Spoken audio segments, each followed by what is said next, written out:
આ કૃતિકા કેશવ ને એની મમ્મી એ બસમાં આવ્યા.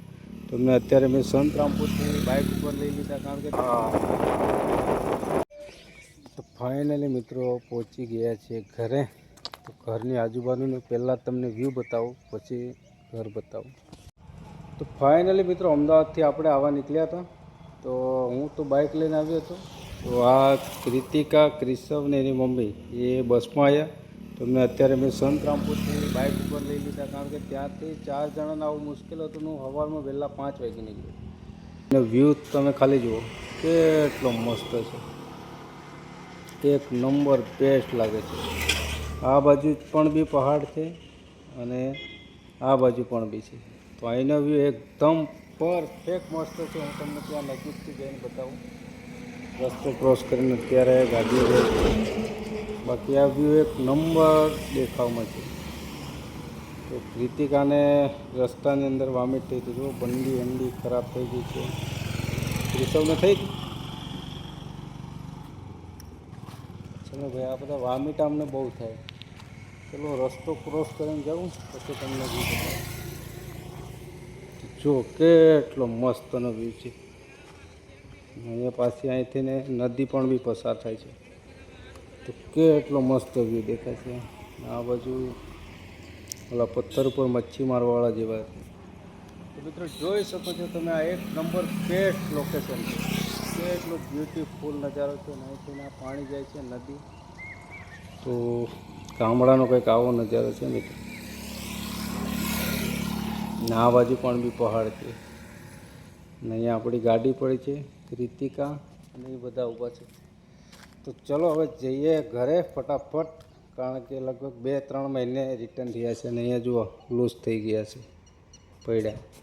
તો ચલો સારો વ્યૂ તમને બતાવું. ને ગામડાના બ્લોગ હવે 2-3 દિવસ રેગ્યુલર આવશે, કારણ કે હવે આવી ગયા છે આપણે ઘરે સ્પેશિયલ બ્લોગ બનાવવા માટે. તો ચલો આગળ રસ્તામાં કંઈક બીજું નવું આવે તમને બતાવું. ફાઇનલી મિત્રો જોઈ શકો છો, આ છે ગામડાનું કેટલું મસ્ત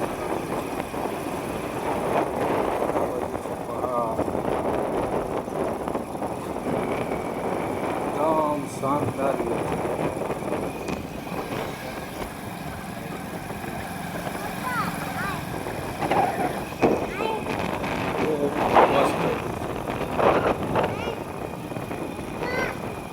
નંબર લોકેશન છે.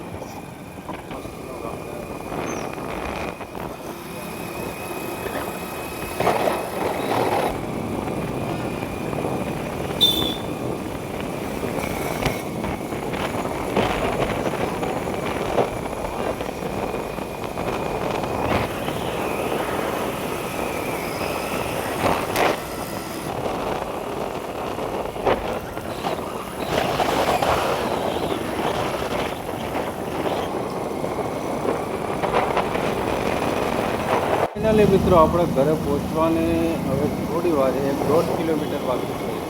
અત્યારે તમે જોઈ શકો છો, આ છે પહાડની અંદરથી રસ્તો. પહાડને કાપીને રસ્તો બનાવ્યો. અહીંથી આપણે આગળ જઈને જમણા હાથે વળવાનું છે. ફાઇનલી આપણે અહીંથી એન્ટર થશે અંદર. વાહ, જઈ રહ્યો છે રસ્તો આપણા ઘર બાજુ. જુઓ કેટલો બ્યુટીફુલ ને એકદમ નજારો. હવે આપણી એન્ટ્રી થઈ ગઈ છે સિંગલ પટ્ટી. આ ગામડે જવાનો રસ્તો આવો છે, કારણ કે સરપંચોને ગ્રાન્ટ મળતી નથી આગળથી, એટલે રસ્તા ઘણા બધા નથી. તો ફાઇનલી મિત્રો પહોંચી ગયા છીએ ઘરે. તો ઘરની આજુબાજુનું પહેલાં તમને વ્યૂ બતાવું, પછી ઘર બતાવું.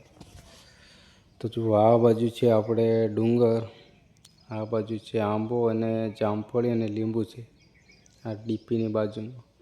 અહીંયા મારા ઘરની હાવ એક્ઝેક્ટ, હા હું ઊભો છું પાછળ જોઈ રહ્યા છો એ મારું ઘર છે.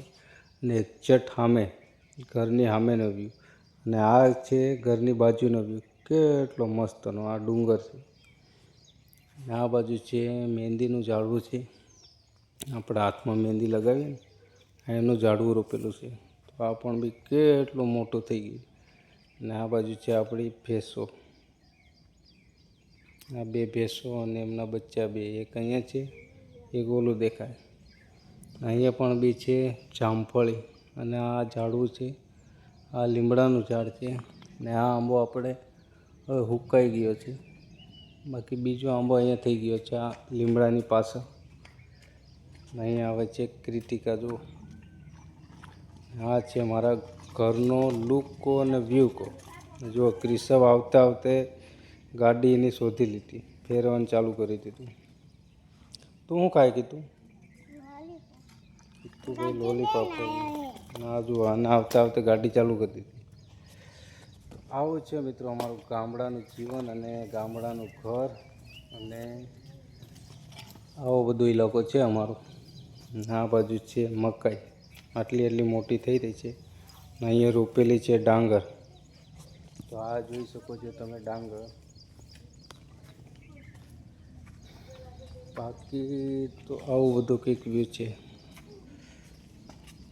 ને કેટલા મસ્ત મસ્ત ફૂલ આવેલા છે મિત્રો, જોઈ શકો છો તમે. કેટલું બ્યુટીફુલ દેખાય ઝાડું. બોલો, હે ને? હા છે મિત્રો, મસ્ત મજાના મોગરાના ફૂલ આવેલા છે. ને એ ઓલી વેલ છે, આપણે જે અમુક લોકો એમના ઘરમાં ધાબા ઉપર ને એમ ચડાવીએ.